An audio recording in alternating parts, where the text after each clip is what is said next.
Assalamualaikum warahmatullahi wabarakatuh. Perkenalkan, kami dari kelompok 5 pada mata kuliah Fonologi Bahasa Indonesia yang diampu oleh Ibu Valina Nur Amalia, MPD. Fakultas Keguruan dan Ilmu Pendidikan, Program Studi Pendidikan Bahasa dan Sastra Indonesia, Universitas Tridinanti Palembang.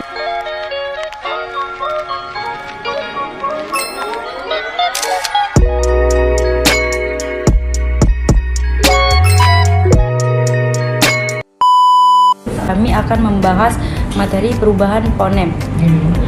Sebelumnya, perkenalkan, nama saya Agustin dengan NPM 2104420001.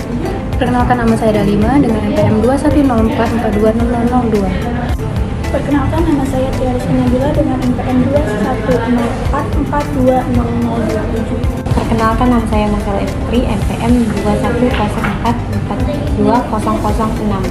Perkenalkan, saya Citra Anissa Amelia dengan NPM 2104420021.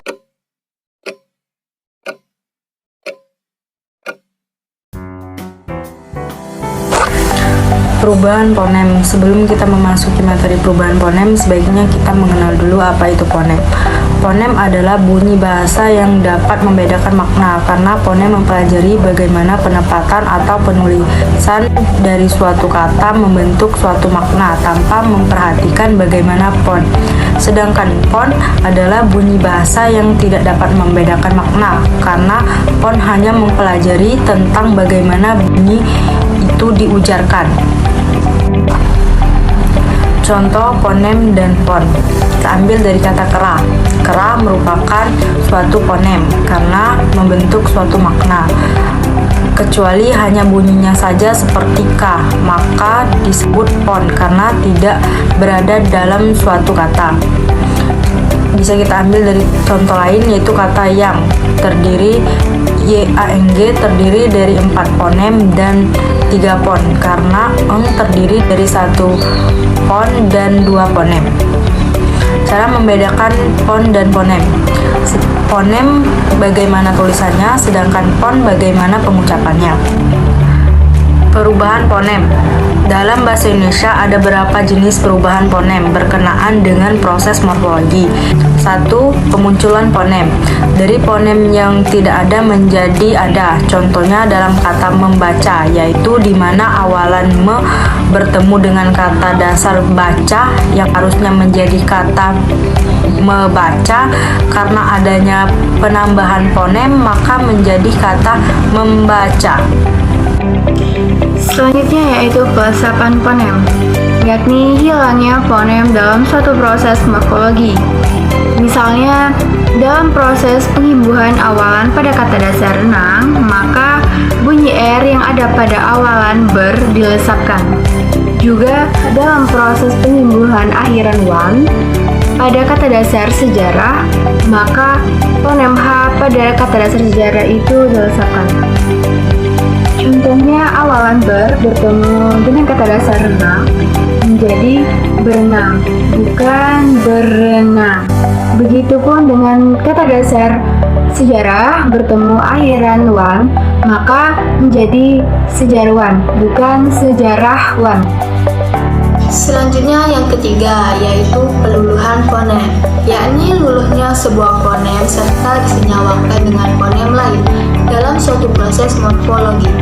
Umpamanya dalam pengimbuhan awalan me pada kata dasar sikat, maka fonem S pada kata sikat itu diluluhkan dan disenyawakan, atau bisa dikatakan digantikan dengan fonem nasalnya yang ada pada awalan me itu.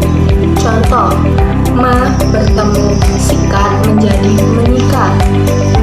Dalam proses peluluhan fonem juga terdapat beberapa syarat ketentuan bahwa ada bentuk dasar yang diawali dengan konsonan S diluluhkan dengan nasalnya, konsonan K diluluhkan dengan nasal T, konsonan P diluluhkan dengan nasal E, dan konsonan T diluluhkan dengan nasal E.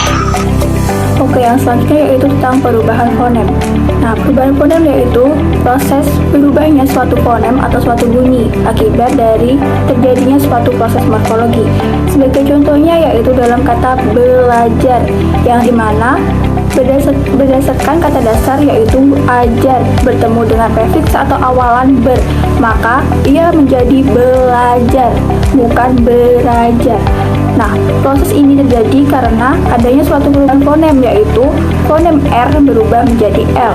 Nah, contoh lainnya seperti kata terlanjur.